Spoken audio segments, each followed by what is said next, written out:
Welcome to JJ 1 Minute Quick English. ഒരു minute കൊണ്ട് ഇംഗ്ലീഷിൽ ഒരു കാര്യം പഠിക്കുന്നു.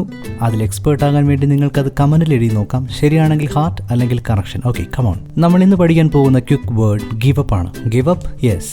ഇംഗ്ലീഷിൽ മാത്രമല്ല മലയാളം സംസാരിക്കുമ്പോൾ പോലും സ്ഥിരം കേൾക്കാറുള്ള ഹിറ്റ് വേർഡാണിത്. ഡോണ്ട് ഗിവ് അപ്പ് അളിയ.